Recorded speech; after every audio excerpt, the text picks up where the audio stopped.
Bien, bonjour à toutes et à tous. Nous allons démarrer cette visioconférence. Je suis Isabelle Sauron, psychologue de l'éducation nationale à l'ONICEP. Je vais animer cette visioconférence. Vous risquez d'entendre un peu de bruit de temps à autre. Il y a des travaux autour de nous, donc voilà, excusez-nous pour le bruit, mais on ne peut rien y faire. Donc, pour vous présenter les BTS, j'ai autour de moi deux intervenants et un troisième intervenant qui va arriver en cours de route, qui est un peu coincé dans les embouteillages à Marseille, mais qui va arriver. Donc, Stéphane Torrent à droite, qui est inspecteur d'éducation nationale. Claudie Garnier, qui est DDFPT du lycée Saint-Exupéry à Marseille, qui vous présentera les BTS tertiaires. Et Joël Biabeuf, qui est du lycée Jean Perrin, qui va arriver plus tard, qui nous présentera les BTS industriels. Alors, je vais vous passer un petit PowerPoint qui va vous donner quelques repères pour votre orientation. Si vous, voilà, normalement vous devriez le voir à l'écran, voilà, normalement vous l'avez. Alors, tout d'abord, une petite introduction pour vous dire que je vous conseille d'aller au salon de l'orientation. Vous le trouverez sur le site de l'ONICEP, les dates et les lieux dans toute l'académie. Si vous n'avez pas de projet encore bien arrêté, les élèves de terminale, je vous conseille de prendre rendez-vous avec un psychologue de l'éducation nationale, soit dans votre lycée, il y a toujours une permanence, soit dans le CIO le plus proche de votre établissement ou de chez vous, pour faire un petit point avec eux, essayer de bâtir un projet, parce que Parcoursup va bientôt ouvrir. Alors, les journées portes ouvertes, je vous ai mis également une petite carte, vous avez une géolocalisation et toutes les journées portes ouvertes qui sont indiquées, donc des lycées, entre autres, en ce qui concerne les BTS, sur le site de l'ONICEP, donc www.onicep.fr. En région, Aix, vous trouverez donc les journées portes ouvertes de notre académie.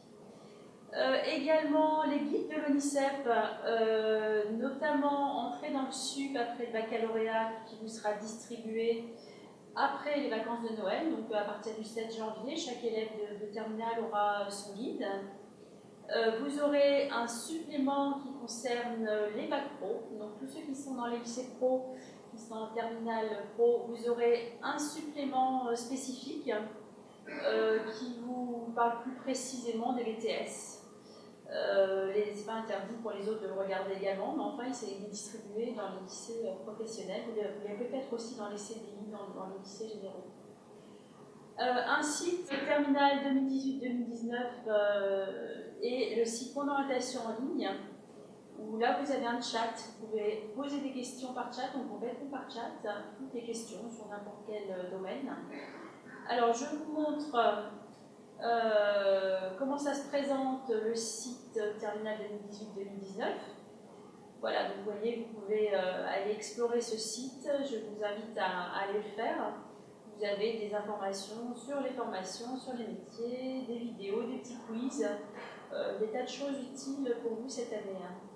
Alors rapidement, un petit point sur Parcoursup. Je vais survoler de façon très générale, peut-être que M. Torrent pourra le finir en ce qui concerne les BTS. Les inscriptions et dossiers seront à créer à partir du 22 janvier et vous pourrez rentrer vos vœux jusqu'au 14 mars. Donc je vous conseille de télécharger l'appli Parcoursup sur vos smartphones. C'est plus pratique vous allez avoir plein d'informations à aller voir tout le temps, donc il faudra que vous soyez vraiment sur votre appli cette année et rentrer une adresse mail valide évidemment. Alors, des infos sur les attendus de chaque formation et les objectifs et les taux de réussite et les débouchés, donc peut-être particulièrement sur les BTS si c'est ce qui vous intéresse aujourd'hui. Certaines formations passent par Parcoursup, voire directement avec les établissements. Les notes qui seront prises en compte, donc les 5 trimestres de première et les premiers et deuxièmes trimestres de terminale. Les vœux doivent être motivés, donc on vous demande pour chacun de vos vœux de justifier un petit peu pourquoi vous voulez faire cette formation. Alors les fiches dialogues dans vos établissements, une fois renseignés, vos vœux seront transmis aux établissements via la plateforme Parcoursup. Vous pouvez faire des vœux dans toutes les académies. Les recteurs vont faire des quotas pour chaque académie. À vous de voir sur Parcoursup, ça sera indiqué également. Donc vous pouvez candidater évidemment dans l'Académie Aix-Marseille et ailleurs aussi, c'est pas interdit. Il y a des filières sélectives comme les BTS et les UT, et puis d'autres filières non sélectives. Les établissements d'accueil vont vous envoyer des propositions d'admission. Vous aurez l'inscription administrative à finaliser auprès de votre établissement. Alors en général, c'est en juillet jusqu'en septembre, voire un peu plus loin parfois. Voilà, je vais passer la main à M. Torrent qui va vous présenter son PowerPoint. Oui, donc bonjour à vous toutes et vous tous. Donc là, effectivement, dans le cadre du Continuum Bac Pro BTS, donc, je vais vous faire une présentation. Donc, moi, en tant qu'inspecteur de l'éducation nationale, nous développons différentes stratégies. Il y a donc même un groupe de pilotage académique qui permet justement d'accompagner au mieux les élèves de Bac Pro via des BTS. Alors le Bac Pro reste avant tout un diplôme d'insertion, mais pour autant vous pouvez de plus en plus poursuivre vos études et on va le voir plus particulièrement vers les sections de techniciens supérieurs qui délivrent donc un BTS, brevet de technicien supérieur. Pourquoi? Parce que déjà de comprendre très brièvement, depuis le traité de Lisbonne, vous voyez, depuis les années 2000, donc on veut 100% d'élèves diplômés, 80% d'une classe d'âge au niveau du baccalauréat et 50% au niveau Bac plus 3, d'où l'intérêt de voir poursuivre de plus en plus aussi les élèves de Bac Pro vers des BTS, et nous verrons aussi par rapport à l'insertion. Alors à ce jour, vous voyez que pour 2018, la filière donc professionnelle, là aussi, par rapport à 98, donc il n'y avait que 16% de jeunes qui sortaient donc avec un baccalauréat professionnel, nous en sommes à 26%. D'où l'importance effectivement, là aussi, d'avoir ces élèves, dont vous faites partie, qui puissent également poursuivre, puis ça représente donc un quart des élèves ayant un baccalauréat. Alors depuis 2016, Monsieur le ministre a souhaité créer des places supplémentaires en BTS pendant 5 ans. De quoi faciliter justement la poursuite d'études de ces Bac Pro, puisque ces places doivent leur être réservées. Donc, pourquoi effectivement poursuivre? Vous allez voir par rapport à ce petit graphique entre la partie scolaire et l'apprentissage également. Et lorsque vous avez un Bac Pro par la voie scolaire, vous avez donc l'évolution du taux d'emploi 7 mois après la sortie donc, de la classe, donc vous avez 46%, donc quasiment une chance sur 2 de pouvoir donc trouver un travail. Et vous voyez que lorsque nous passons sur un BTS par la voie scolaire, nous arrivons à 64%, ce qui est quand même un gain assez conséquent pour pouvoir trouver un emploi. Et si vous passez un BTS par la voie de l'apprentissage, nous sommes quasiment à 80%. D'où l'importance effectivement de poursuivre, outre le diplôme, c'est réellement l'insertion que vous pourrez avoir à l'issue de ce diplôme-là. Voilà, l'insertion possible. Alors, bien évidemment, certains vont se dire, moi le BTS, finalement, j'y tiens pas trop, je préfère aller à licence.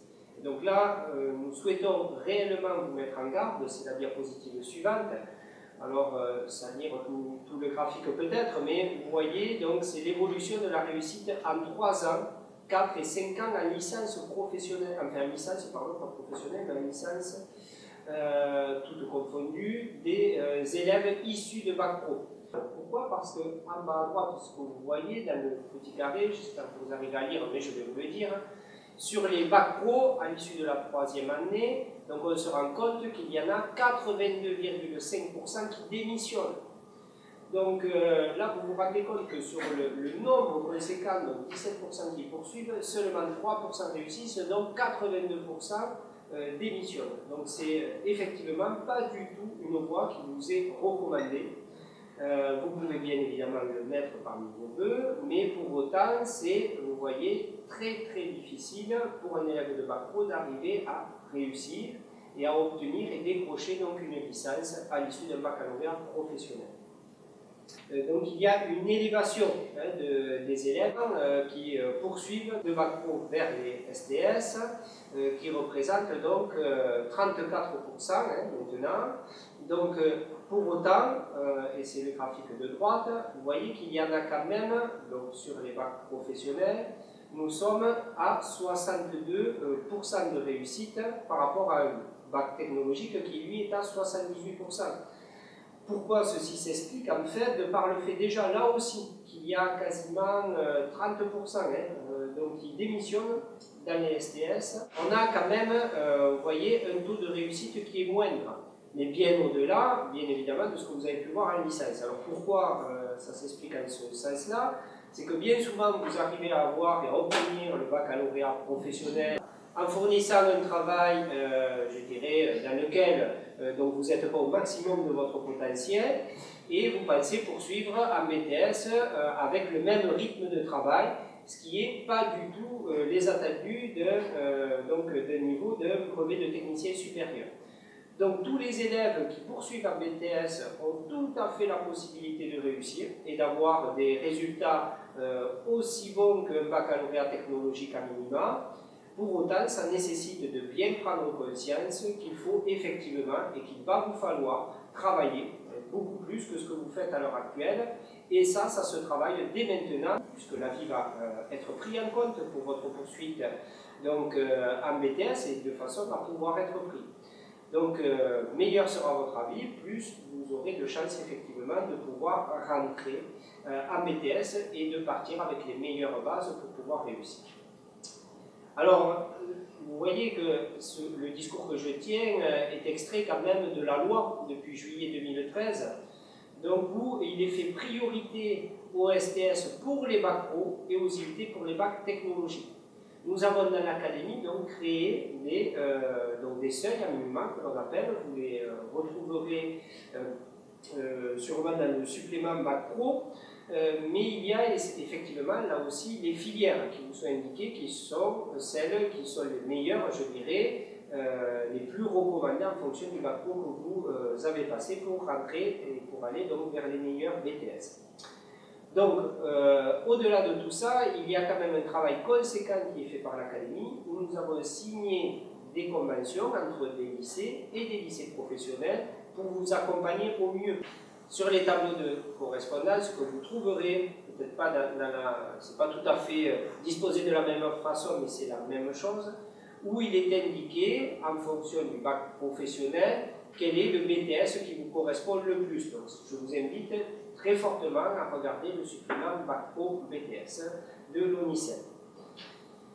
Au-delà de tout ça, et ça a été évoqué tout à l'heure, c'est sur la procédure Parcoursup, donc, qui a été là aussi bien mis en avant. Donc la procédure va commencer du 22 janvier au 14 mars. Donc pour autant, au mois d'avril, donc vous aurez à confirmer vos vœux. Et là aussi, c'est vraiment dommage tous les ans, puisque vous oubliez de confirmer vos vœux, malgré le nombre de rappels qui peut vous être fait par justement le professeur principal, justement les enseignants, l'équipe de direction. Vous ne confirmez pas vos vœux. Si vous ne les confirmez pas, vous ne pourrez pas participer. Donc, ce qui a été dit effectivement, de télécharger l'application, vous allez recevoir des messages et de bien penser effectivement à confirmer ces vœux-là pour s'assurer à ce que vous puissiez justement donc être accepté. Et dernière petite chose, pour ceux effectivement qui ne seront pas acceptés en section de technicien supérieur, si c'est réellement votre projet, que vous êtes très motivé, il y a ce que nous appelons depuis l'année dernière des classes passerelles, donc qui sont des classes dans lesquelles vous allez être admis suite effectivement à votre demande. Donc il y a, lorsque vous voyez que vous n'êtes accepté nulle part, vous pouvez saisir une commission académique qui va étudier votre dossier, qui peut vous proposer de rentrer dans une classe passerelle qui, pendant une année, donc, va vous donner des compétences complémentaires de façon à tout mettre en œuvre pour vous permettre ensuite d'être accepté en BTS l'année d'après. Donc ça, c'est une éventualité, effectivement. Ce n'est pas la voie, je dirais, à privilégier, bien entendu. Vous pouvez effectivement donc, faire cette demande-là. Donc ça aussi, je vous invite à bien faire attention si vous n'êtes pas pris, et encore une fois, si vous êtes très motivé et que vous avez une réelle envie ensuite d'aller en section de technicien supérieur. Donc tout ça pour vous dire qu'effectivement vous avez des atouts qui sont incontestables en venant de bac professionnel, de par la connaissance de l'entreprise et du monde professionnel. Vous avez 22 semaines de période de formation au niveau professionnel, vous maîtrisez bien l'outil informatique, des domaines et des compétences dans les domaines professionnels. Donc tout ceci sont réellement vos atouts. Et ceci est incontestablement intéressant pour donc pouvoir accéder à des BTS. Pour autant, il y a des points à ne pas négliger, et bien souvent c'est le cas malheureusement, où vous vous concentrez plutôt sur l'enseignement professionnel, mais en BTS, il est demandé d'avoir une très bonne connaissance de l'enseignement général, qu'il ne faut surtout pas négliger en bac professionnel, la méthodologie de travail, la capacité à s'investir, et surtout donc, cet engagement et l'esprit d'analyse qui vous sera demandé ensuite, puisque vous avez un projet à soutenir en BTS, et l'autonomie, qui est là aussi un point essentiel, puisque vous êtes bien entouré en bac professionnel, mais pour autant en BTS, il va vous être demandé d'avoir cette autonomie, ce travail régulier, assidu, que vous devrez avoir tout au long de ces 2 années. Donc vous voyez que ce n'est pas du tout quelque chose d'insurmontable de poursuivre en section de technicien supérieur, mais ça demande pour autant un travail, un investissement qu'il vous faudra avoir, et avec bien évidemment une insertion, comme on a pu le voir tout à l'heure, professionnelle qui sera beaucoup plus importante que ce que vous avez avec un bac professionnel.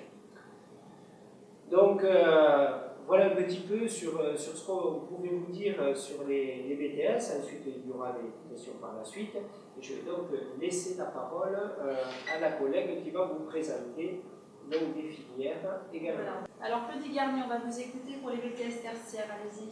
Bon, bonjour à tous. Donc, moi, je suis chef de travaux sur le lycée Saint-Exupéry. Nous avons plusieurs formations supérieures et notamment plusieurs BTS en tertiaire.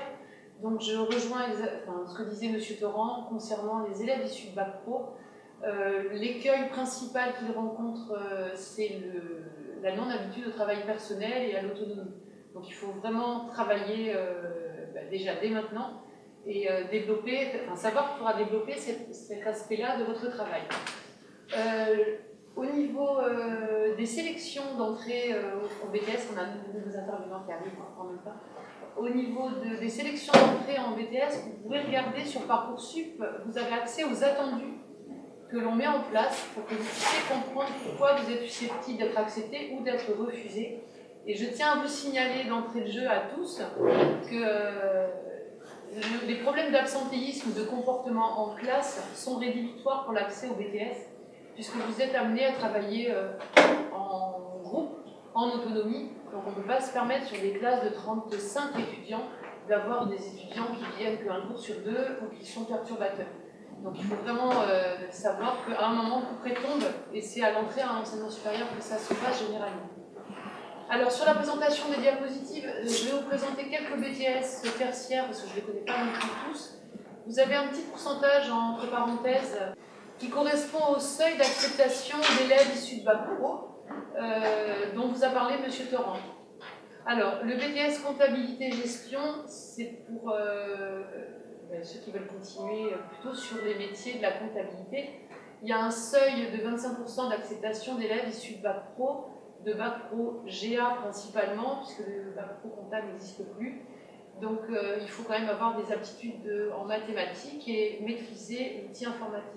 Alors, pour l'ensemble des BTS du tertiaire, la maîtrise de l'outil informatique est indispensable, puisque, bon, je crois que maintenant, pour l'ensemble des BTS d'ailleurs, même dans l'Indus, mais bon, M. Gabeuf en parlera. En tout cas, c'est une donnée incontournable pour les BTS tertiaires. Pour le BTS comptabilité-gestion, soit vous pouvez aller dans la vie active, soit vous pouvez poursuivre sur les études de la comptabilité. Le BTS SAM, donc, qui remplace le BTS assistant manager, c'est un BTS qui s'occupe de tout ce qui est organisationnel, l'action managériale. En fait, c'est un BTS qui va permettre d'organiser tout un tas de choses au niveau des entreprises, des manifestations, des organisations de choses. Et c'est souvent en lien avec l'étranger. Donc c'est un BTS qui présente 3 langues vivantes, donc il faut vraiment être bon au moins dans 2 langues, plus la langue française, bien évidemment. C'est des BTS que je n'ai pas. Alors, le BTS gestion de la PME qui remplace le BTS AG PME-PMI, pour ceux qui le connaissent. Donc, c'est un BTS que nous avons sur le lycée Saint-Exupéry. C'est un BTS qui est assez polyvalent. Vous faites à la fois de la comptabilité, de l'organisation, de la gestion clientèle, de la pérennisation des entreprises, de la gestion du risque des entreprises et comment développer son entreprise. C'est un des BTS privilégiés en réussite pour la poursuite d'études des élèves issus de Bac Pro GA. Ensuite, on a le BTS négociation et digitalisation de la relation client. Donc là, le taux d'acceptation des élèves issus de Bac Pro est un peu inférieur. Ça sera plutôt des élèves issus de Bac Pro vente ou commerce. Donc là, il faut vraiment avoir un profil relationnel, parce que c'est un métier vraiment de communication avec les clients que vous aurez, vos équipes de vendeurs. Ça sera une capacité, vous devriez avoir une capacité à manager une équipe. Donc il faut avoir un bon relationnel, et avec la digitalisation de la relation commerciale, il faut vraiment être au fait de tout ce qui concerne les réseaux sociaux et tout ce qui est communication par les voies qui ne sont plus des voies directes, mais qui sont des voies par le web. Donc pareil, là, il faut vraiment une maîtrise de l'outil informatique qui bien sûr est développée dans la formation. Il ne faut pas que ça soit quelque chose qui vous effraie. Ensuite, le BTS communication. Alors là, ce n'est pas un oubli de ma part, il n'y a pas de seuil d'acceptation quand on vient de bac professionnel, parce que c'est un BTS qui gère donc, et les procédures publicitaires ou de communication, de développement des structures qui vous embauchent. Ça peut être une entreprise, une structure sociale, une administration. Et donc là, ça demande un très bon niveau en culture générale, notamment au niveau de la maîtrise de la langue. C'est pour ça qu'on n'a pas de pourcentage d'élèves issus de bac pro. Il y a beaucoup de travaux qui concernent la culture de la communication. C'est vraiment très littéraire en fait, en termes de BTS. Voilà. Après, on a quand même à peu près un étudiant issu de bac pro par an sur la classe de 30. Mais voilà, ce sera des élèves qui auront autour de 16 de moyenne au niveau du bac professionnel pour qu'on puisse étudier leur candidature. Voilà. C'est un BTS qui est extrêmement demandé pour 30 places. Voilà, donc il faut vraiment avoir un très bon dossier. Pour autant, si vous avez un très bon dossier, vous pouvez faire les demandes, ne vous auto-censurez pas. Alors, le BTS SP3S, c'est un BTS qui est destiné au bac technologique ST2S. Je tiens à préciser parce qu'il y a peu de poursuites pour ce bac-là. C'est pour ça que je tenais à le présenter. Et pour les bacs pro santé sociale. Donc, c'est un BTS tertiaire pour autant, puisqu'il va gérer dans le domaine social tout ce qui est organisationnel, mise en relation des usagers et des structures sociales qui peuvent exister. Il y a toujours, dans tous les BTS tertiaires, il y a toujours un côté animation et gestion d'équipe, puisque c'est quand même une formation d'enseignement supérieur. Le BTS SP3S, là je fais un peu, vous le verrez sur les documents de l'ICEP, il y en a un au lycée Émile Zola en public et un au lycée La Fourragère qui a ouvert l'année dernière. Alors je vous ai fait une autre petite liste de BTS tertiaires que je ne vous développerai pas faute de les connaître suffisamment. Et toujours pareil, le petit chiffre entre parenthèses, c'est le seuil d'acceptation d'élèves issus de bac pro. Bien évidemment, plus le seuil est petit, plus ça exige de votre part d'avoir un très bon dossier. Alors le BTS Assurance, qui est au lycée Victor Hugo à Marseille, le BTS Banque aussi à Marseille, BTS Commerce International, où là la mobilité à l'étranger est obligatoire. Et ah oui, il faut savoir aussi, ça j'en ai pas parlé, que en BTS, on a quasiment tous les établissements scolaires qui ont conventionné avec l'Europe par le projet Erasmus+. Donc il y a toujours des mobilités possibles financées par Erasmus. Alors, quand les BTS, la mobilité est obligatoire, comme le commerce international, bien évidemment, l'ensemble des étudiants partent par le biais d'Erasmus+, c'est pas à votre charge. Mais il faut savoir que c'est indispensable de faire des stages à l'étranger pour ce BTS.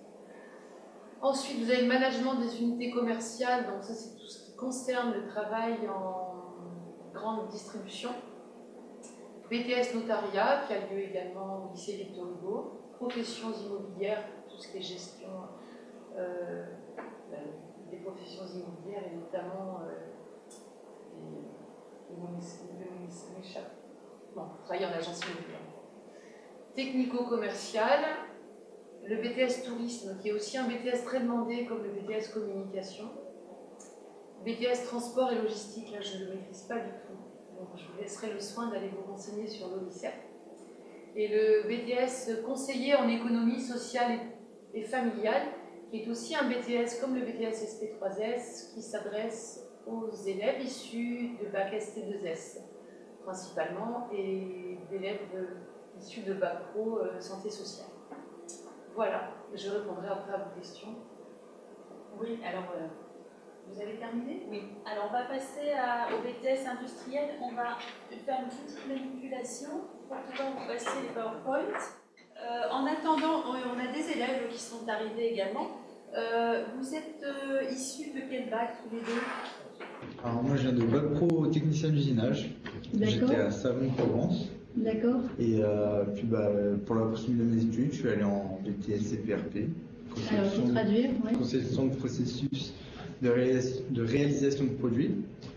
Puis je compte faire peut-être une licence plus tard. On verra. D'accord. Et vous êtes... Alors, moi j'étais au lycée Jean Perrin, je viens de terminal ITEC, STI2D plutôt. STI2D, c'est donc sciences. un bac technologique, ouais. hein, ouais. Et du coup j'ai voulu poursuivre en BTS CPRP. Donc pareil, conception de processus et réalisation de produits. D'accord. Et comment ça se passe en BTS? Vous êtes en deuxième année de BTS? Non, en première année de BTS? Comment ça se passe cette première année de BTS pour vous? Plutôt bien personnellement. Ouais. Ça Par va. rapport à l'année dernière, il y a des trucs que j'ai fait l'année dernière et que je refais cette année, du coup je suis pas forcément perdu, si on peut dire ça comme ça. C'est une continuité un peu de votre bac Oui. technologique? Ouais. Il y a vraiment juste le côté industriel et les machines qu'on utilise au lycée qui sont nouveaux pour moi, mais sinon je m'en sors très bien pour l'instant. D'accord. Et vous, venant de bac pro, comment ça se passe pour vous? Moi c'est plutôt l'inverse. Moi je suis habitué. Pardon. Moi c'est plutôt l'inverse. Je suis plutôt habitué sur les machines, comment faire les produits. Enfin je sais aussi faire les logiciels, etc. Mais tout ce qui, je sais pas comment expliquer. Genre les mesures, les feuilles, les côtes, tout ce qui. Plus analyse. Ouais, plus analyse, on a un peu plus de machines. Nous, en fait, on a plus fait machines, juste on les apprend par cœur, on sait exactement ce qu'il faut faire, on connaît tout sur la machine. Voilà. Après, il faut prendre un peu de recul et c'est ça qui est plus difficile pour toi là. Ouais. C'est-à-dire de prendre l'intérêt de faire ces choses-là. Moi, c'est un peu la difficulté. C'est exactement ça, c'est l'intérêt. C'est la difficulté que rencontrent la plupart des élèves issus de bac pro, c'est-à-dire qu'ils maîtrisent des outils, mais ils ne maîtrisent pas la raison pour laquelle on fait les choses. Et c'est cette approche-là qui est à développer. C'est pour ça qu'il faut savoir pourquoi on fait les choses. Donc, il faut se mettre à réfléchir et à travailler. Et au niveau matière principale, enfin théorique, ça se passe bien? Oui. Vous arrivez à suivre bien? Moi, personnellement, en bac pro technicien d'usinage, les maths, enfin je parle surtout des maths parce que c'est la matière où je galère le plus, c'est un tout autre niveau. Alors, je galère. Difficile, Ah c'est oui, difficile, c'est moi ça je trouve ça beaucoup plus difficile. Tout ce qu'ils ont fait eux, nous on l'a pas fait du tout. Du coup on doit tout reprendre à zéro. Moi je l'ai fait l'année Alors que dernière, eux, les années ils ont d'avant, fait. du coup j'ai plus de facilité à D'accord. refaire les mêmes cours, on va dire. Mhm. Voilà, du coup les bac pro c'est ce qui leur gêne un peu. Et vous avez donc des professeurs qui pallient un peu ces manques, qui vous On aident? a des accompagnements personnalisés pour Oui. nous aider un peu, mais on sera toujours un peu plus bas que les STI ou les S, ceux qui viennent de S, trucs comme ça. Parce qu'on a dans notre BTS, on a 3-4 S. Du coup, Ouais. eux, Des ils sont élèves qui viennent vraiment, de bac S, d'accord. hors pair sur Et les alors, maths. en maths, c'est sûr qu'ils doivent être. Par contre, au niveau maniement des machines, ça doit être tout neuf pour eux. ouais. Donc, D'accord, voilà, ça a été voilà, tout neuf, c'est après ça. j'arrive à m'habituer, mais c'est sûr que quand on connaît pas trop l'environnement, au début c'est plus dur. Et inversement, pour moi, les cours mathématiques, physique, c'est plus facile. Mais bon, c'est pas insurmontable apparemment, vous en sortez. Non, ça va. C'est pas. Il faut travailler. Parce faut qu'on travailler, n'a pas ouais. l'accompagnement personnalisé, je pense qu'on galérait un peu plus. Mais là, ça va. Mais bon, vous pensez que vous êtes confiant pour votre deuxième année Oui, l'année oui, prochaine, oui. pour avoir votre BTS, Oui, ça vous c'est paraît vrai. accessible? Oui. D'accord. Est-ce que vous vous entraidez en termes de niveau, justement, avec les compétences des uns et les compétences des autres? Ouais, c'est ça. Voilà. Par exemple, en cours de maths, vu que c'est difficulté, les S qui ont fini, ou les styles 2, par exemple, nous, qu'on a fini l'exercice, la prof, elle nous laisse aller vers ceux qui sont plus de mal. Voilà. Je trouve ça bien. Et inversement pour les machines, quand les profs ne sont pas forcément là, ils ne sont pas disponibles parce qu'ils sont sur un autre groupe, je demande à mes camarades qui viennent de pro pour des broutilles parce qu'ils savent la machine comment elle marche. Et voilà. Donc oui, il y a une entraide. Voilà. Et ça, c'est ce qui fait la richesse aussi du BTS et des origines diverses des formations. J'ai dire quelque chose. Parce que du coup, il m'en fait penser. Sur les BTS tertiaires, on met Monsieur Torrent en avait parlé, un système d'accompagnement. Et par le biais du continuum, on a un nombre d'heures en fait qui est dédié et que l'on consacre alors aux élèves issus de bac pro principalement, mais pas que. Des fois, on a aussi des élèves qui ont d'autres cursus et qui sont en carence sur certains domaines. Et on va développer par exemple des ateliers sur la maîtrise de la langue française, qui est vraiment un gros, pour les métiers tertiaires, un écueil majeur au niveau des élèves issus de bac pro. Donc on travaille beaucoup la maîtrise de la langue, avec le projet de terre notamment. Et on développe aussi le travail en autonomie sur ces heures de continuum, où là on travaille avec des étudiants, mais des étudiants de grandes écoles de commerce qui viennent de chefs d'entreprise, et on travaille avec des petits ateliers liés à l'entrepreneuriat, où les élèves développent un projet d'entreprise ou de... c'est une entreprise, pas forcément une entreprise commerciale, ça peut être une manifestation, l'organisation de quelque chose avec l'aide de professionnels pour développer la confiance en soi des élèves issus de parcours. Souvent, ils s'autocensurent dans la réussite, et pour développer le travail en autonomie et l'envie de travailler en autonomie. Donc ça, c'est fait par le biais du continuum, avec des vrais projets qu'on présente d'ailleurs la semaine prochaine au Conseil de la région. Merci pour cette précision. Tout à l'heure, vous répondrez, s'il y a des questions concernant, vous répondrez aux élèves. Donc si vous avez des questions pour les étudiants qui sont en BTS, allez-y, posez-les. On va passer à Monsieur Liabeuf qui va présenter les BTS industriels. On vous écoute. Je voulais juste préciser 3 petites choses par rapport à ce que nous ont dit les étudiants de BTS CPRP. Je crois qu'en fait, effectivement, aujourd'hui, ce qui est très important, c'est le travail collaboratif dans les classes. Et c'est des compétences qu'on développe aujourd'hui qui sont même évaluées à l'examen. Et parce que ça correspond à une réalité du monde du travail. Savoir travailler en équipe. Savoir travailler en équipe, savoir s'entraider, effectivement, c'est quelque chose qui est tout à fait important aujourd'hui parce qu'on ne peut pas avoir la maîtrise de tout. Et il faut savoir aller chercher l'information, chercher la bonne compétence. Voilà. Mais ce que je voulais dire aussi, c'est que les élèves de bac professionnel réussissent très bien. Ceux qui s'approchent, ceux qui montrent qu'ils veulent vraiment réussir, en principe, on les retrouve dans les premiers, à la fin des 2 ans. Donc, même si les premiers mois sont difficiles, souvent, il y a de très belles réussites derrière. On rattrape petit à petit. Voilà, tout à fait. Donc, je vais vous parler des BTS, plus particulièrement donc, industriels au lycée Jean Perrin, mais je parlerai aussi des BTS qui n'existent pas dans notre établissement pour faire un tour complet donc des BTS industriels dans l'académie d'Aix-Marseille. Alors déjà, je voudrais replacer le contexte des métiers d'industrie. Aujourd'hui, on est dans un contexte industriel favorable. Favorable, pourquoi? Parce que la société a délivré un certain nombre de combats pour répondre aux défis de demain, dont notamment tout ce qui est développement durable. Et ça engendre beaucoup d'activités, je dirais, pour l'industrie. Bien sûr, il y a aussi le renouvellement des produits. Aujourd'hui, la société de consommation fait que les produits sont en perpétuel renouvellement, et donc ça crée de l'activité aussi. Donc on va travailler bien sûr dans le domaine des énergies renouvelables, on travaille aussi dans le domaine des économies d'énergie. Vous savez que demain, l'objectif c'est que les voitures consomment 2 litres de carburant au 100 km, etc. etc. Tout ça, soit les transports en commun, que ce soit donc la production d'énergie éolienne, etc., crée de l'activité pour tous nos métiers industriels. Dans le cadre de la région, on a aussi des projets structurants qui développent l'industrie. Donc, nous, on est partenaire du projet Henri Fabre. Le projet Henri Fabre, c'est développer l'industrie en Provence, notamment dans le secteur de l'aéronautique, mais aussi dans le domaine des énergies avec le projet ITER. Et aussi d'autres projets dans le domaine de l'hydraulique et puis de l'éolien offshore qui se développe du côté de Fos-sur-Mer. Donc au lycée Jean Perrin, on va se retrouver dans un lycée où il y a un contexte d'études supérieures parce qu'on a beaucoup de formations supérieures. Donc aujourd'hui, on a 14 BTS, des classes préparatoires aux grandes écoles et une licence professionnelle. Et on projette d'en ouvrir une deuxième. Donc, dans tous les domaines de l'industrie, depuis le design de produits, la mécanique, l'énergie, l'automobile, la chimie, le pilotage des procédés et les systèmes d'information.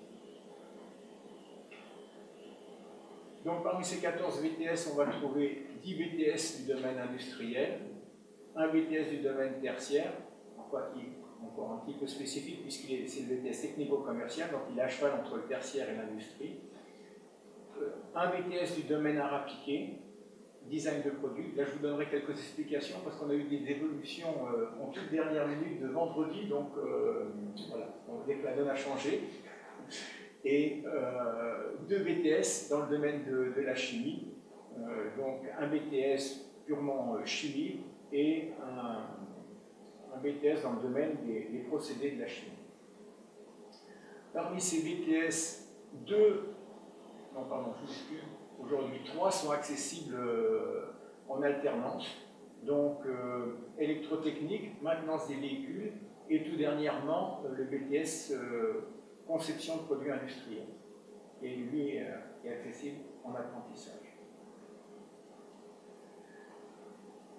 Donc un premier champ de BTS, donc dans le domaine matériaux. Donc là, nous avons la chance à Jean Perrin de pouvoir aller de l'idée à l'objet réalisé. Donc l'idée, elle va être travaillée d'abord par le BTS design de produit, et ensuite on va retravailler cette idée une fois que le design aura été défini vers la conception, donc avec le BTS CPI, conception de produits industriels.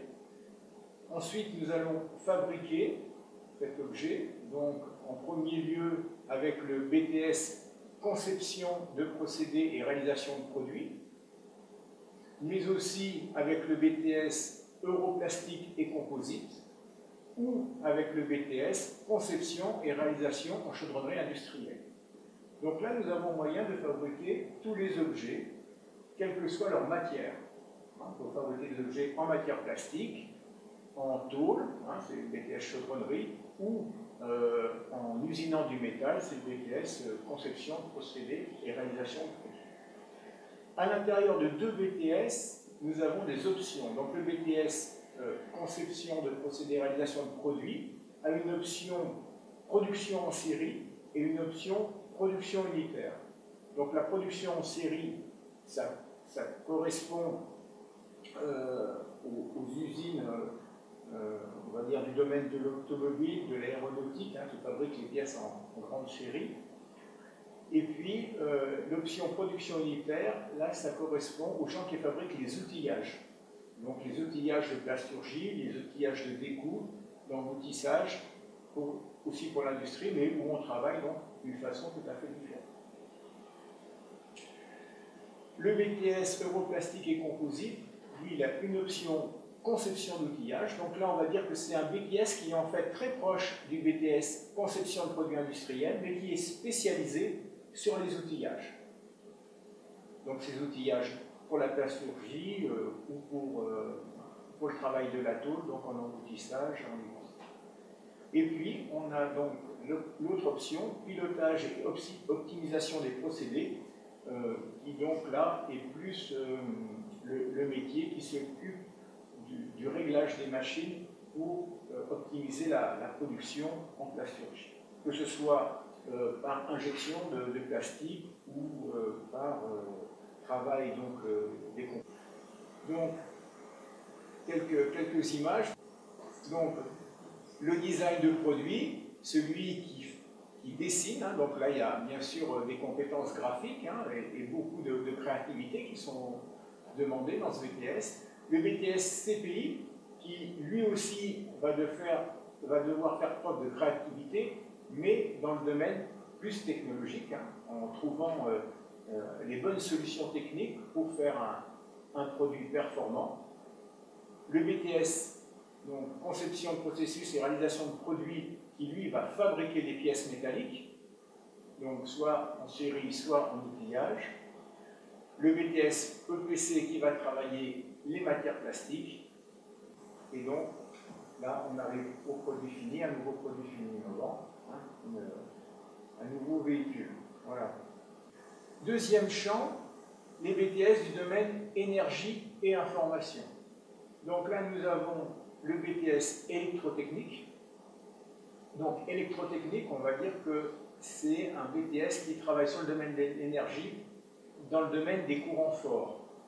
Donc, c'est tous les systèmes qui vont, par exemple, permettre, dans l'industrie, de donner la puissance motrice aux machines. Hein, donc, toutes les commandes des moteurs, mais aussi tout l'automatisme de commande de ces machines. Donc, l'élève des BTS électrotechniques peut travailler dans l'industrie sur donc des systèmes de production, mais il peut aussi travailler dans le domaine tertiaire, donc dans le bâtiment, parce qu'aujourd'hui, dans les bâtiments, on a de plus en plus d'installations électriques sophistiquées avec de l'automatisme et des régulations complexes. Ensuite, nous avons le BTS système numérique avec ses deux options, donc électronique et communication, où là on va être plutôt sur la création de cartes électroniques, hein, de solutions électroniques, et puis le BTS informatique et réseau, où on va former des gens qui sont capables donc, de développer des réseaux informatiques, de les gérer, plutôt donc, sur leur côté industriel. Enfin, nous avons les BTS dans le domaine des services, donc dans le domaine de la maintenance des véhicules, donc service aux particuliers, donc pour tout ce qui est gestion de l'entretien des véhicules, du service après-vente, avec aujourd'hui une part prépondérante sur le diagnostic automobile. Donc là, vous voyez sur l'image un ordinateur de diagnostic couplé à une voiture. Aujourd'hui, c'est ça qui occupe, on va dire, une bonne partie de la formation de ces BTS-là. Car nos véhicules sont de plus en plus complexes et il faut faire appel à des moyens techniques de plus en plus sophistiqués pour pouvoir les dépanner. Le BTS technico-commercial, donc c'est un BTS dans le domaine de la vente, mais pas n'importe quelle vente, c'est de la vente technique. Donc pour vendre des produits techniques, il faut avoir un minimum de culture technique pour pouvoir dialoguer, je dirais, d'égal à égal avec un technicien ou un ingénieur qui va vous acheter le produit, parce que lui, il va avoir besoin d'explications, je dirais, techniques à son niveau. Hein, donc il faut être capable de parler de ce langage-là. Donc une double formation sur le commerce et sur les connaissances technologiques. Donc nous, on est plutôt spécialisés dans ce BTS-là sur le domaine des énergies aussi, donc du matériel électrique, et puis tout ce qui est climatiseur, pompe à chaleur, etc. Les BTS dans le domaine des industries chimiques, donc un BTS métier de la chimie où on travaille plutôt en laboratoire, donc là c'est plutôt les analyses, les contrôles, etc. Tout ce qui concerne donc le travail de laboratoire. Et un deuxième BTS, pilotage des procédés, où là on va mettre en œuvre des procédés chimiques à l'échelle industrielle. Donc on va piloter des lignes de production de produits chimiques. Donc les débouchés, c'est bien sûr l'industrie chimique, pharmaceutique, la pétrochimie et les cosmétiques.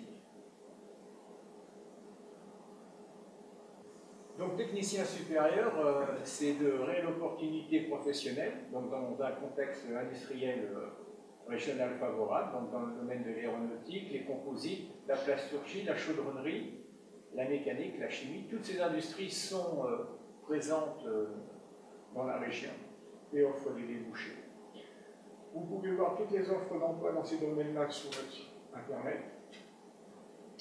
Et puis, là, il y a des possibilités, bien sûr, de poursuite d'études, donc vers la licence professionnelle. Donc, nous, on a la licence professionnelle plasturgie, mais il y a d'autres licences professionnelles, bien sûr, qui sont accessibles. Et puis, bien sûr, des écoles d'ingénieurs qui recrutent de plus en plus couramment, en cours de cycle, des élèves de BTS ou de BU. Voilà. Donc, dans le domaine industriel, il y a quelques BTS qui n'existent pas, j'en ferai un. Donc, je pense notamment au BTS maintenance des procédés, donc qui existe au lycée Antonin Artaud. Et puis, le BTS CRSA, donc, qui gère donc l'automatisme, la conception et l'automatisme des machines spéciales de production. Donc on va trouver au lycée des Remparts. Et ensuite on a le BTS aéronautique qu'on va trouver à Mendès-France. Voilà. Vous avez terminé votre présentation? Je pense que voilà, bien. Ce que je peux proposer après, c'est, comme tous les autres établissements, c'est de venir aux journées portes ouvertes pour visiter les laboratoires et découvrir vraiment cela de près, parce que avant de s'engager sur un BTS, je pense qu'il est quand même très important d'aller voir les lieux, de parler avec les professeurs, de parler avec les élèves, pour être sûr que l'on s'engage dans la bonne voie. Parce que je remarque qu'aujourd'hui, cette année particulièrement, nous avons eu beaucoup d'élèves qui ont demandé à changer de BTS en début d'année. Ça, c'est toujours quand même une perte de temps. Je pense qu'une bonne information en terminale devrait permettre de limiter ces phénomènes-là, même si c'est toujours possible et si c'est toujours affecté. Mais ça devrait les limiter au maximum, parce que il y a quand même toujours une perte quand on change de BTS au deuxième ou au troisième mois de l'année. Voilà. Vous avez la date de la journée? Alors les portes ouvertes au lycée Jean Perrin, ça sera le 2 février. À Saint-Exupéry, ce sera le 9 mars. C'est terminé pour vous, monsieur? Bon, on va passer à vos questions. Donc, nous allons répondre à vos questions. Alors, première question. Peut-on faire Sciences Po avec un BTS? Est-ce que quelqu'un veut se lancer sur cette réponse? Sciences Po avec un BTS Je pense que peut-être pour certains BTS, il y a peut-être des admissions parallèles, mais ça, je dirais plutôt non, mais bon, après, avoir au cas par cas. Oui, déjà, mais Sciences Po, c'est quand même bien particulier. Je pense qu'au niveau culture générale, c'est peut-être un tout petit peu juste pour ce genre d'études qui sont vraiment très axées sur la culture générale, à moins de faire peut-être des remises à niveau et se préparer activement au concours, peut-être dans des préparations spécifiques à Sciences Po, mais sinon, voilà, sinon c'est pas classique d'aller avec un BTS à Sciences Po. On ne conseille pas ça.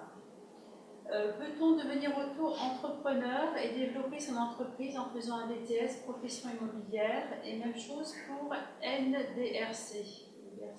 Négociation et finalisation de la relation client.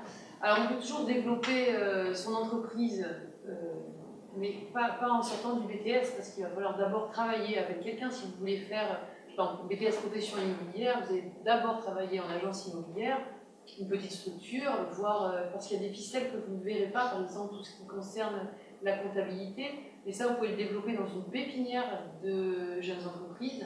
Donc après, c'est des métiers. La vente directe, par exemple, le BTS NDRC, vous pouvez développer des plateformes de vente, des choses comme ça. Donc oui, ça c'est possible. On a des élèves qui ont monté leur entreprise en auto-entrepreneuriat pour le BTS NDRC.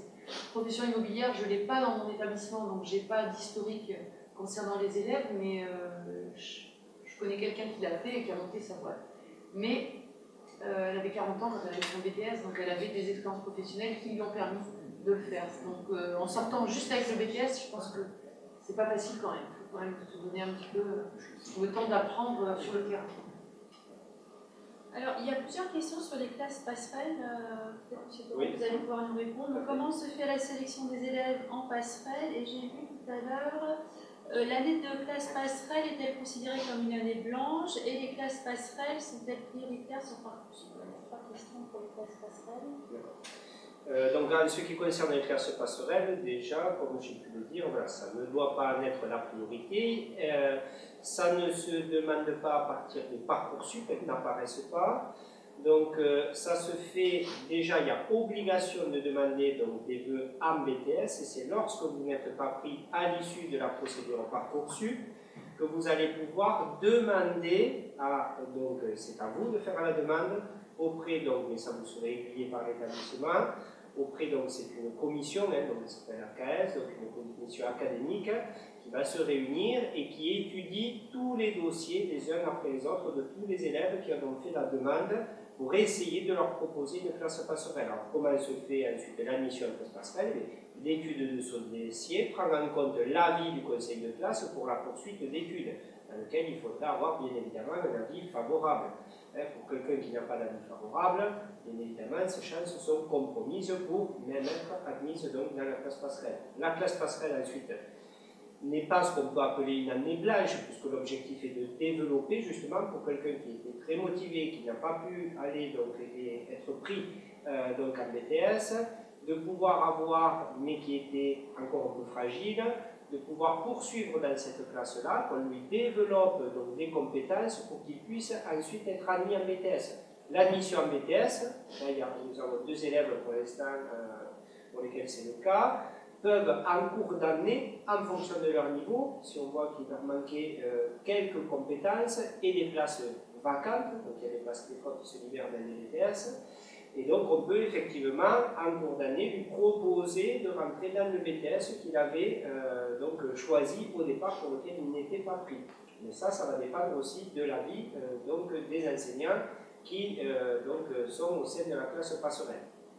Après, sur l'admission post, je dirais, donc à l'issue de cette année de classe passerelle, si on fait l'année complète, donc il faudra effectivement, donc là on attend les textes de façon plus précise, mais apparemment on s'achemise, ce qui est tout à fait logique, là aussi sur la prise en compte du conseil de classe, de la classe passerelle.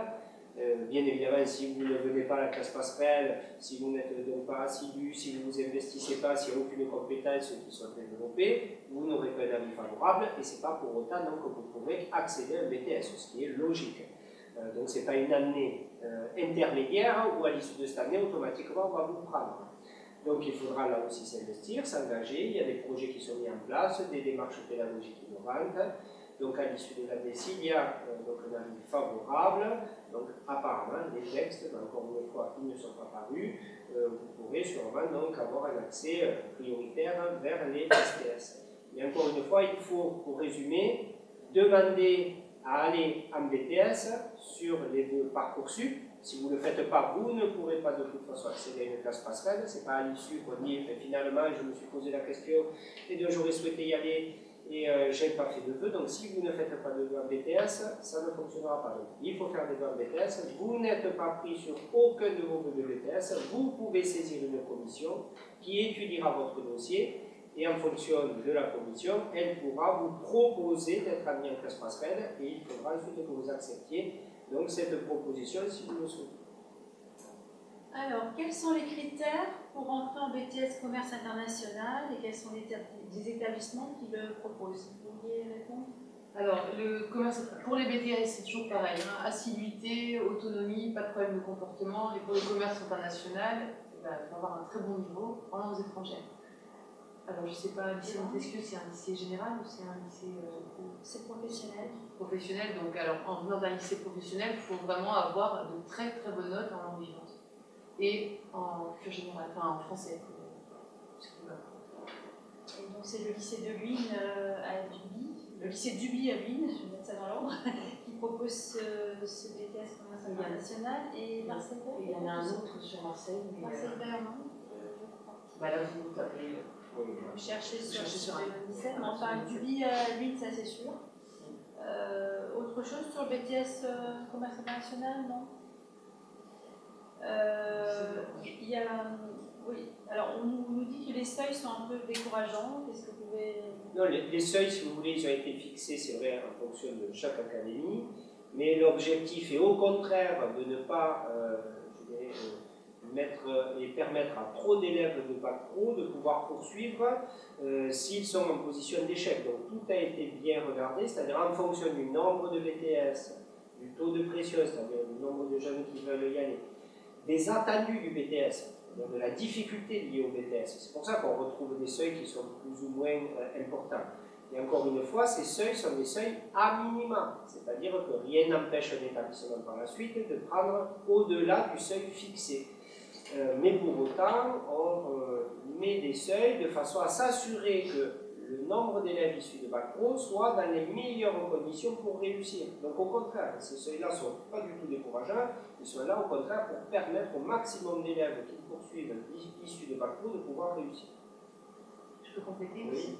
Et en fait, quand vous voyez 15%, ça vous paraît peut-être peu, mais en fait, si on fait les élèves issus de bac pro, c'est seulement juste une spécialité qui a des chances de réussir dans ce BTS-là. Et confronté à l'ensemble des gens qui ont un bac technologique ou un bac général, en fait, du coup, le seuil de 15% est plutôt élevé par rapport au nombre de personnes qui seraient susceptibles de demander ce BTS. Donc ne vous découragez pas au vu de ces pourcentages. Oui, de toute façon, tentez votre chance, puisque après, ça sera sur le dossier, donc vous pouvez toujours aller demander.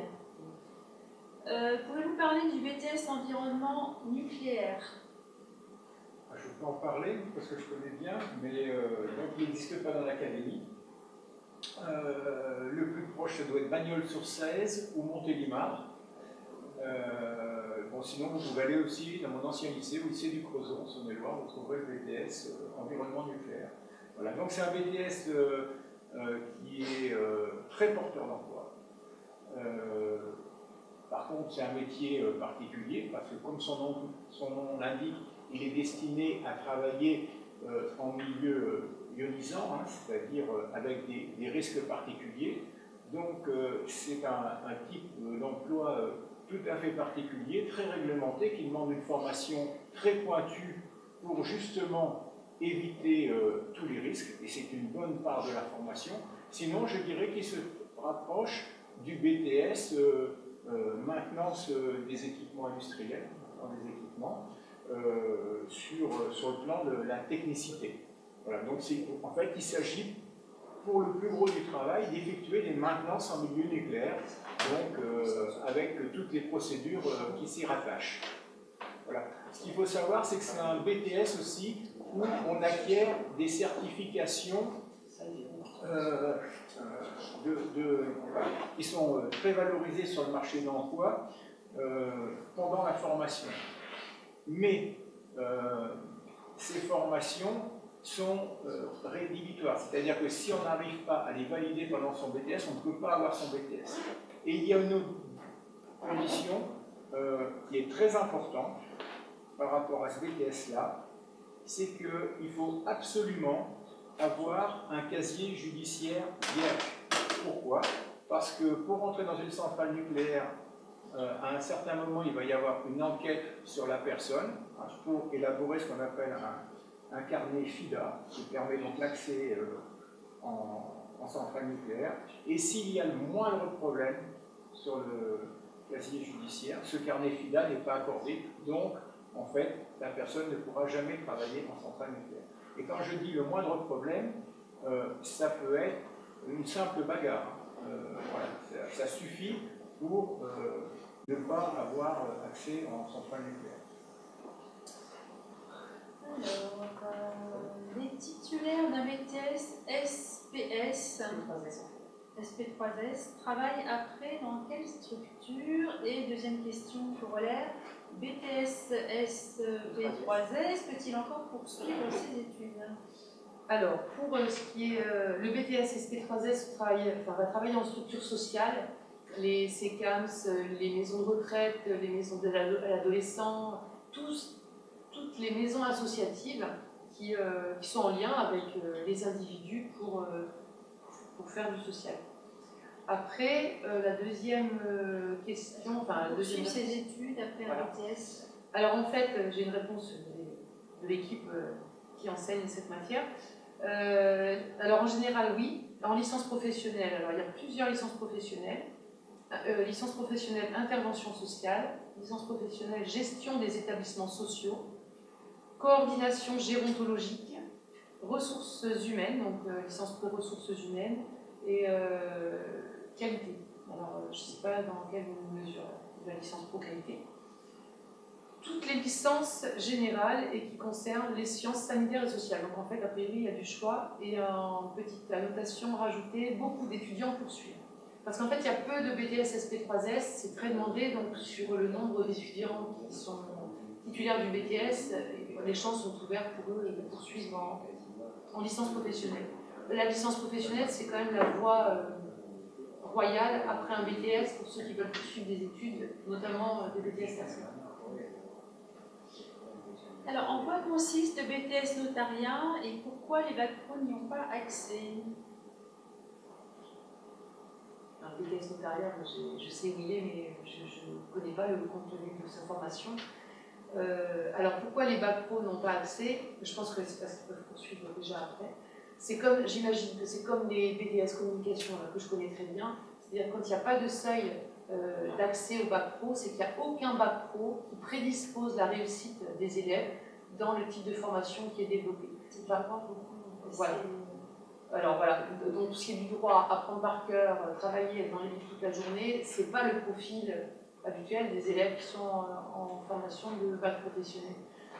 Maintenant, à la marge, ils peuvent accepter, comme nous, s'ils le souhaitent, voilà, comme en BTS communication, c'est-à-dire s'ils souhaitent, en fonction du dossier de l'élève, être accepté malgré tout, mais ça restera à la marge.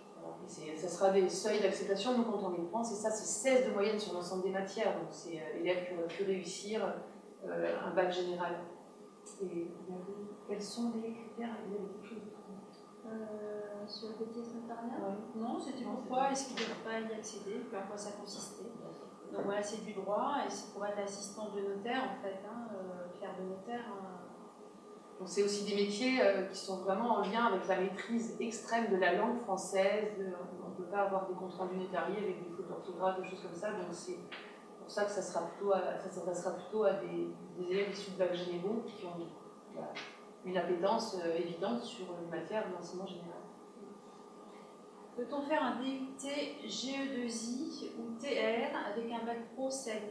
Système numérique. C'est très compliqué parce que ça reste des filières sélectives comme un BTS. Donc vous verrez d'ailleurs en regardant les compétences attendues par rapport à ces DUT sur Parcoursup et ça paraît trop. Déjà pour les bacs technologiques, donc ils devraient poursuivre vers les DUT, ça leur reste encore assez compliqué. Donc sur un bac professionnel, à la marge, mais là aussi comme il a été dit tout à l'heure, sur certains BTS où il n'y a pas de seuil, un DUT, ça va être, si vous le souhaitez le demander, ça va être avec un dossier en béton, avec un avis très favorable et favorable du conseil de classe et des moyennes très élevées. Et là, ça resterait vraiment, encore une fois, très ponctuellement et à la marge, car c'est une filière sélective. Et par conséquent, ce n'est pas du tout, et vous avez vu les textes que je vous ai présentés de juillet 2013, c'est pour les bacs pro, c'est le BTS, et pour les bacs techno, c'est les DUT. Mais ce n'est pas, je dirais, pour les bacs pro, la voie privilégiée, donc c'est très compliqué, et vraiment un dossier en béton pour en faire la demande, pour avoir quelques chances de pouvoir être accepté.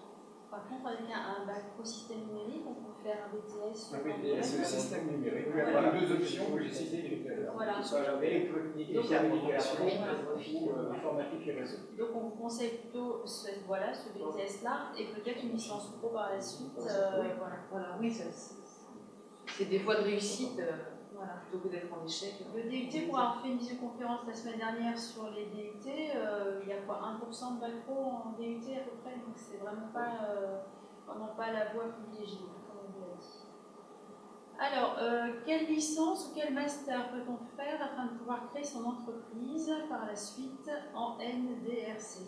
Alors, si vous voulez créer votre entreprise en NDRC, il faut quand même avoir une capacité d'autonomie. Et par exemple, trouver la licence et le master qui conviendrait mieux, ça ferait partie de votre première recherche. Parce qu'en tant que chef d'entreprise, on en a bien d'autres à mener. Il y a beaucoup de jeux. Après, ça dépendra de votre cursus, de votre historique, de ce que vous aurez fait en travail pendant les vacances. Donc, on ne peut pas vous en donner un comme ça. Et vous aurez 2 ans pour chercher les formations adaptées. Et après un BTS, on peut tout à fait créer son entreprise sans faire une licence ou un master. Oui, tout à fait, mais si vous bossez au moins 1 an pour. C'est possible. C'est possible en pépinière. Voilà. Donc, une fois que vous aurez votre BTS, vous poserez la question de savoir comment vous pouvez créer votre entreprise et vous verrez qu'il y a plein de possibilités. Même pendant le BTS, on fait des projets. En NDRC, on développe beaucoup de projets liés à l'entrepreneuriat, donc c'est aussi une voie d'accès pour démarrer pendant le BTS. Vos projets. Alors, est-ce que les élèves de bac pro GA réussissent en BTS MUC ou NDRC?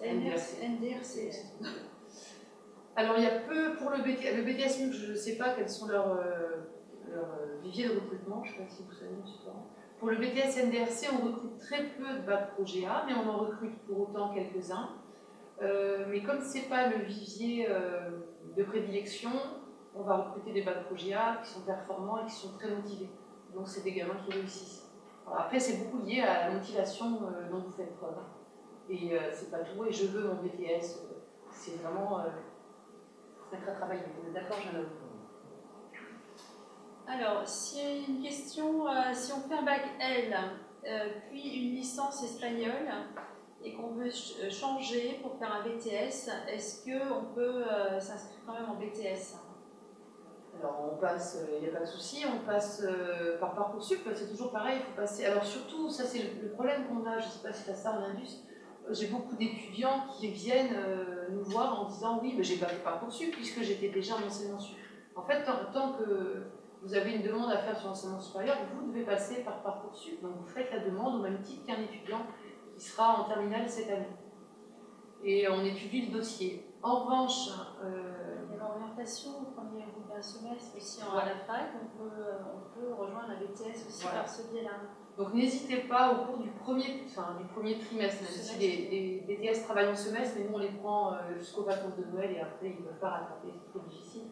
N'hésitez pas en début d'année à contacter les établissements scolaires qui sont porteurs de la formation que vous souhaitez intégrer pour voir s'il y a des places vacantes, parce qu'en effet on a des retours possibles, surtout courant, alors officiellement du premier semestre, mais officieusement du premier trimestre, parce qu'après il y a quand même beaucoup de cours qui ont été faits et qui sont très difficiles à rattraper parce que les étudiants commencent à mettre en application les choses, donc après c'est vous mettre en difficulté. Donc rapprochez-vous des établissements scolaires, mais après avoir fait la demande sur Parcoursup. Est-ce qu'on peut avoir des informations sur les filières du bâtiment? C'est le lycée Caillé, le lycée du bâtiment qui nous demande ça. Oui, alors les filières du bâtiment, dans l'académie, c'est principalement le lycée d'Hydro, le BTS bâtiment, travaux publics, tous les BTS dans le domaine de la maintenance des climatiseurs, etc., le BTS fait. Sinon, effectivement, au lycée René Caillé, il y a le BTS géomètre. Voilà. Et puis, je crois qu'à Hydro, il y a aussi économie de la construction. Donc, le secteur du bâtiment, c'est un secteur aussi où on a besoin de techniciens, où l'emploi est, je dirais, facile à trouver, à condition, effectivement, d'avoir une bonne formation en BTS. Ça ne pose pas de problème. Et je crois qu'il y a quand même une richesse dans ce domaine-là.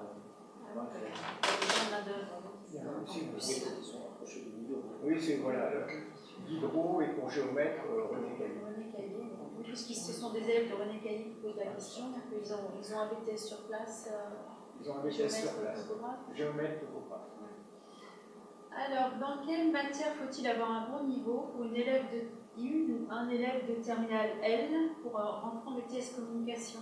Alors, vous regardez sur le niveau de Parcoursup et sur la présentation de la formation, les attendus, bien sûr, on étudiera vos résultats en français et vos notes du bac aux épreuves de français, on regardera le niveau en philo, mais principalement aussi vos notes en histoire-géographie, puisque ça correspond à la culture, et enfin, à l'appétence pour la culture en général, et c'est une partie qui est très développée dans le BTS communication et l'anglais.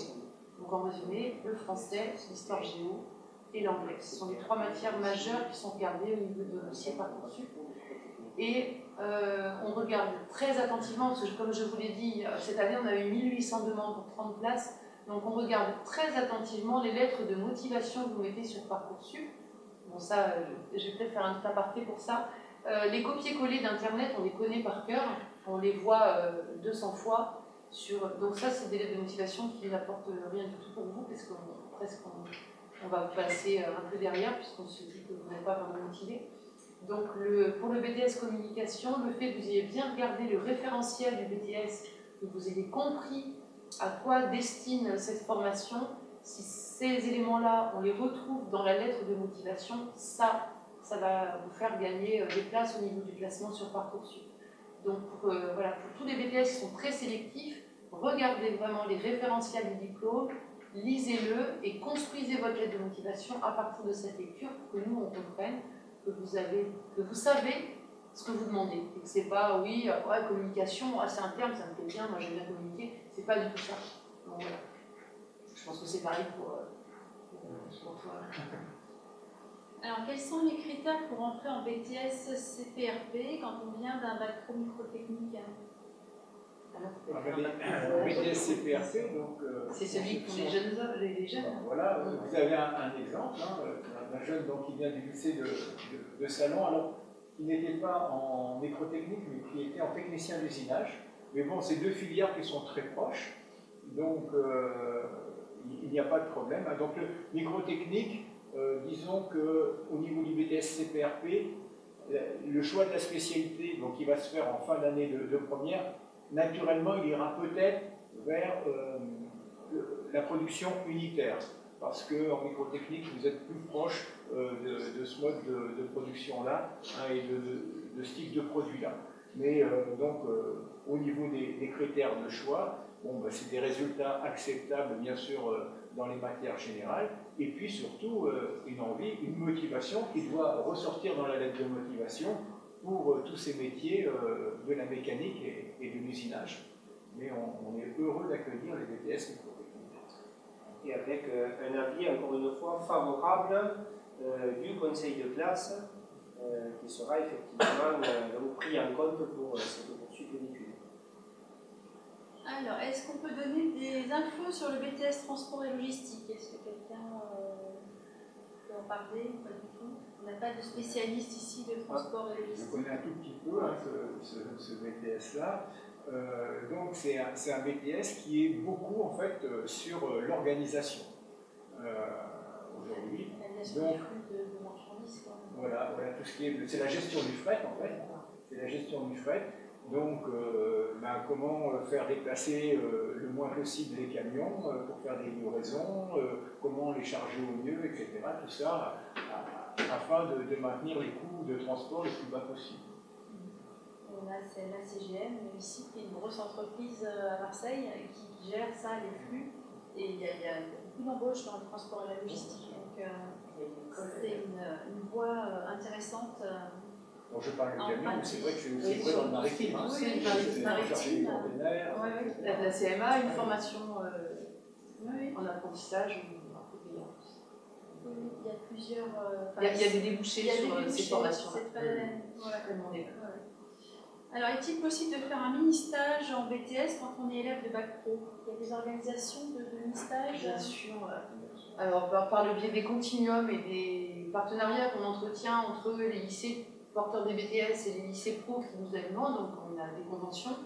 et avec des actions privilégiées, et notamment les mini-stages pour les élèves de Bac Pro qui sont intéressés par les BTS. C'est sujet à une petite convention avec l'immersion. Nous, sur Saint-Exupéry, on fait des immersions entre un jour et une semaine, en fonction des BTS.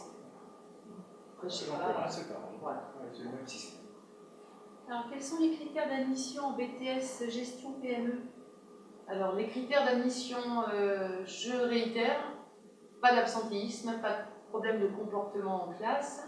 Et après, alors, si, ça dépend de où on est issu, si c'est un bac général ou si c'est un bac pro, parce que c'est pas tout à fait les mêmes. Est-ce que c'est un lycée professionnel? Alors, si c'est un lycée professionnel, anglais, parce qu'il y a des forts coefficients quand même en anglais, donc on va regarder la note d'anglais, et on part du principe qu'un élève de bac pro qui a 14 ou 15 en anglais, ça veut dire que c'est un élève qui sait apprendre et qui va passer un minimum de temps à apprendre ses leçons. Donc ça, c'est un point fort. L'anglais, la culture, enfin le français bien évidemment, puisque là vous êtes amené à rédiger des lettres à vos clients, à vos fournisseurs. Donc voilà, anglais, français. On regarde peu les maths, donc c'est pas très fort en maths, c'est pas une matière qui est très élevée, donc ça c'est bien par rapport à l'industrie. Voilà, donc on va privilégier le comportement des élèves et bien sûr, comme le dit l'inspecteur depuis le début, les avis du conseil de classe. Quelqu'un qui a un avis réservé du conseil de classe, surtout que c'est un BTS où on a 45% d'élèves issus de Bac Pro. On y monte en effet parfois jusqu'à 50%, bien que le seuil soit de 45%, parce qu'on préfère prendre un bon élève issu de Bac Pro qu'un mauvais élève issu de Bac ES, et on met des élèves donc, au nombre maxi des capacités d'accueil. Donc, voilà. Alors, une dernière question peut-être, parce qu'après je ne vois plus de questions pour nos étudiants. Ils ont déjà répondu à cette question, ouais. Peut-être qu'Arthur Rimbaud, vous n'étiez pas là encore connecté, mais bon, il vous demande comment ressentez-vous votre année de BTS et par où vous êtes passé et qu'est-ce que vous faites. Vous avez déjà répondu en partie, je ne sais pas si vous voulez préciser. Bah, moi personnellement, alors j'ai fait un bac pro technicien d'usinage pour après arriver en BTS CPRP, donc processus de réalisation de projet. Et au début, j'étais sceptique parce qu'on me disait ouais, bac pro c'était simple, BTS sont beaucoup plus dur, tu vas galérer, etc. Donc moi je me suis dit, bon, je vais quand même essayer. Donc il faut avoir la motivation. J'ai eu la motivation, je me suis dit bon, je vais essayer. Alors, je galère en maths, comme je l'ai dit précédemment. Je galère en maths, mais si on s'accroche bien, franchement, il n'y a pas de problème. En fiction aussi, je galère, mais ça va. Donc, si on s'accroche, ça va, c'est assez simple dans l'ensemble. Voilà. Moi, je viens de terminal SIBD, donc des sciences technologiques et innovation en éco-conception. Donc, moi, ça suit très bien mon parcours. J'ai choisi le BTS CPRP parce que on va dire que ouais, ça suit le parcours que j'ai eu et donc je m'en sors tout à fait bien. J'ai les connaissances qu'il faut pour continuer sur ma lancée. Et vous voulez continuer après le BTS? Vous avez des projets ou... Sur moi, perso, sur ma continuer. D'accord. C'est vers une licence. Après, je ne me suis pas renseigné quelle licence il faut faire, mais sûrement vers une licence. Licence pro ou oui. Une licence pro, d'accord. Et vous aussi? Ouais, pareil. Ouais, vous ne voulez pas vous arrêter au BTS? Après, si j'ai pas l'occasion, bien sûr, on va s'arrêter. D'accord. D'accord. Voilà. On n'a pas parlé des stages là, je ne sais pas si vous avez fait des stages en entreprise hein? Non, oui. D'accord. Moi j'en ai fait 6. Non mais en BTS je parle. Vous n'avez pas de stage? On a un stage, c'est en fin de première année. En première année, on a un stage, on a fait l'entreprise. Donc là, vous allez bientôt, à la fin de l'année, devoir faire un stage et vous avez commencé à chercher un peu? Oui, depuis le début de l'année, on a vraiment d'envoyer des négociations de CV. Donc vous êtes à faire cette recherche dans vos lycées? D'accord. Et là, vous avez trouvé quelque chose? Moi, personnellement. Pas encore? Moi, je vais voir ce week-end, peut-être, mais encore une fois, c'est pas sûr, parce que c'est différent, je sais pas, il dit oui, après il dit non. D'accord, donc voilà. Il faut savoir qu'en BTS, il faut trouver un stage et que c'est une partie quand même importante.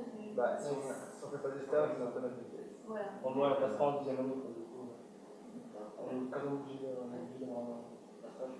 En fait, le nombre de semaines de stage est obligatoire, on doit le justifier auprès du rectorat pour avoir le droit de présenter les épreuves d'examen. S'il manque des semaines de stage, vous ne pouvez pas présenter même les CCF. Donc voilà, c'est une obligation. Le fait de trouver son stage fait partie aussi du travail de l'étudiant en fait en BTS. Ça prouve, quand vous allez chercher du boulot, on ne va pas aller vous tenir la main. Alors bien sûr, si on a des étudiants qui font la preuve qu'ils ont cherché assidûment, on les aide, hein, puis on a des fichiers d'entreprise, des choses comme ça, mais c'est vraiment un acte volontaire de la part des étudiants.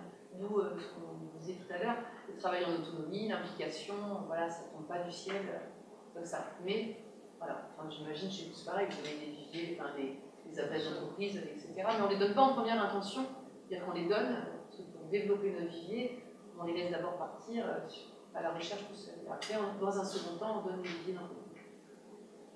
Alors, encore une ou deux questions, puis on va s'arrêter. Est-ce que le premier classement des dossiers se fait par les notes sur Parcoursup? Alors, nous, on met en place des tableaux enfin, ça va être bien sûr les notes sur les matières que l'on privilégie en fonction du BTS destinataire. Mais après, on peut avoir des bonnes notes si on a des comportements rédhibitoires, problème d'arrogance, quand on trouve le mot arrogant dans un bulletin, quel dommage qu'il y ait autant d'absentéisme chronique. Voilà, donc on peut avoir des bonnes notes et si le comportement ne suit pas, on peut refuser carrément le dossier, même si le niveau est bon, en disant c'est peut-être des jeunes qui seront plus à même de réussir par la voie de l'apprentissage, peut-être que le système scolaire ne leur convient pas et c'est pour ça. Voilà, on laisse la chance à ceux qui sont bien dans les structures scolaires. Mais bien évidemment, il y a un classement par les notes, mais ça se fait de manière simultanée. C'est pas on classe les notes et puis après on regarde les bulletins. On regarde dossier par dossier avec attention. Ça prend plusieurs jours par équipe de profs qui regardent l'ensemble de tous les dossiers. Donc on est obligé d'avoir une manière un peu structurée parce que d'une commission à l'autre, on fait des groupes de 2 enseignants qui regardent les dossiers de 1 à 500, c'est toi, de 500 à 1000, c'est toi. Donc on est obligé d'abord de faire une grille d'évaluation, on va dire, des dossiers qui candidatent.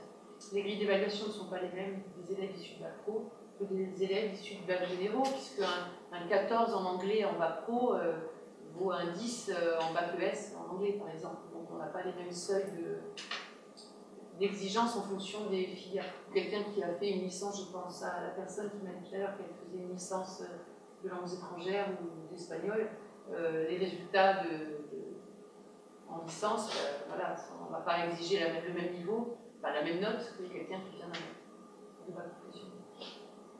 Alors, dernière question, les matières qui sont importantes pour le BTS esthétique, que ce soit management ou formation marque, vous connaissez? Non. Il faut contacter, quand vous avez des questions de cette nature, n'hésitez pas à vous rapprocher de l'établissement qui est support de cette formation et qui sera à même de vous répondre. Ce sont des petites niches, en fait. Bon, écoutez, nous allons terminer cette visioconférence. Je ne vois plus de questions. J'espère qu'on a répondu à toutes vos questions. Juste pour conclure, nous vous avons envoyé dans les lycées des petits questionnaires à remplir pour évaluer ces visioconférences. Donc, si vous voulez bien les remplir et nous les renvoyer, c'est électronique. Vous demandez à votre lycée de vous les fournir. Normalement, ils ont reçu un lien avec ces formulaires. Donc, merci de nous renvoyer un petit retour sur ces visioconférences. Alors, les diaporamas, on nous demande si on va les diffuser. Oui, on va essayer de les diffuser si les intervenants sont d'accord. On va essayer de les diffuser sur notre site et peut-être même on fera un montage des enregistrements de cette visioconférence pour la rediffuser en replay si vous le souhaitez. Voilà, vous voulez un petit mot pour conclure? Non? J'ai oublié de dire quelque chose tout à l'heure par rapport au BTS design de produits. Donc j'ai appris vendredi que ce BTS design de produits n'allait pas être renouvelé sur Parcoursup cette année. Il va être remplacé par une licence qui s'appelle DNMAN. Donc ce n'est plus un cycle en 2 ans, maintenant c'est un cycle en 3 ans. D'accord? Et ça sera un cycle en 3 ans, mais toujours sur le même thème, le design de produits. Oui, tout ce qui est filière appliquée, il y a une grosse réforme sur l'art appliqué, donc tout ce qui était BTS en art appliqué va devenir DLMA dans 3 ans. Donc ça, on vous invite à regarder sur le guide de l'ONICEP. C'est assez bien expliqué, on vous a mis toutes les correspondances entre le BTS et l'IDLMA justement. Donc je vous invite à aller le regarder sur le guide que vous recevrez en janvier, mais qui est en ligne aussi sur notre site internet actuellement. Bien, merci à tous de nous avoir suivis, et puis merci aux intervenants également d'être venus. Au revoir à tous. Au revoir. Au revoir.